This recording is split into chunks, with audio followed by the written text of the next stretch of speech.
Ladies and gentlemen, I want to take a minute to talk about this gang that you're hearing all about called MS-13, but also to give a lot of credit to the Department of Justice, which for the first time in a very long time, we're finally starting to see some leadership between providing a focused approach to local, state, and federal law enforcement about going after a priority. I can't stress to you how important that is moving forward as we tackle these transnational criminal organizations that are spreading not only throughout our country, but throughout the world.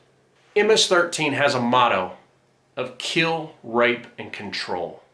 Absolutely despicable. And it speaks to exactly the mindset of those people who are a part of that criminal organization as to what they believe and what they're all about. Let's talk about the name for a minute. Mara Salvatrucha.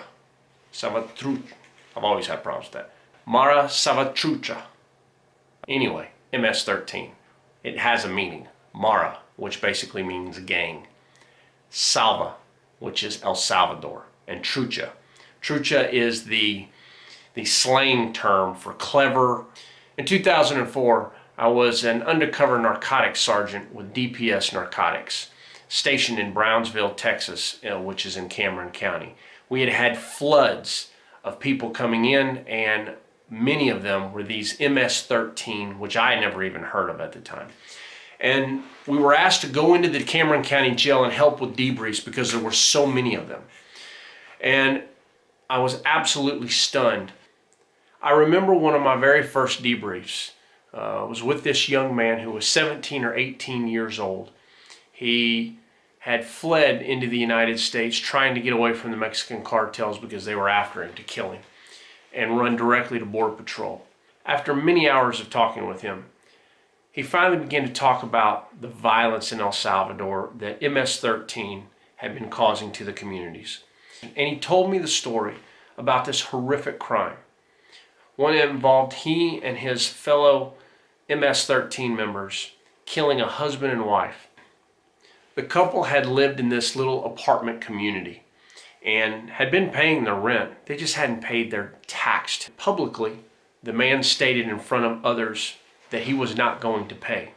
So they punished him and his wife. He was killed. They chopped off his head, both of his arms, and both of his legs. And I listened to this young man talk in detail about how they committed this horrific crime. They then gutted this man down his sternum, took the torso out into the middle courtyard area of all these apartments so that others would see. They took the top light off of this light pole and they mounted the torso so that everyone would be reminded of what would happen. And I'll spare you after that, but she was killed as well. So for me, when I hear that we are doing everything that we finally can to go after these people that we let just come into our country, this is a ruthless gang that must be disintegrated from the face of the earth. So I want to take a few minutes and just talk about this focused approach that you see happening for the first time in a long time and how extremely important it is. The crimes that are hurting us in the United States are transnational in nature.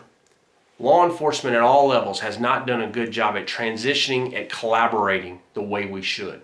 And what these future operations are going to allow is for a new way of policing, collaborating between all levels of what we call the Homeland Security enterprise. And then to take those arrests that they are getting, debrief those individuals, and use that information to drive operations. What's extremely important for all levels of law enforcement to understand on this operation is as you go after MS-13 across our great nation, as you conduct debriefs of these individuals, you must get that information to your local fusion center.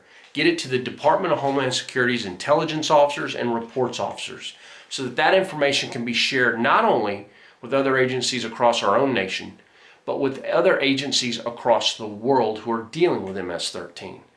If we're going to be successful in the 21st century, we must learn to collaborate or we will fail. I'm Jason Jones. We must do all that we can to defeat transnational criminal organizations like MS-13 and global violent networks like the Mexican cartels. The only way to do this is through collaboration at all levels of law enforcement. Be safe out there. See you next week.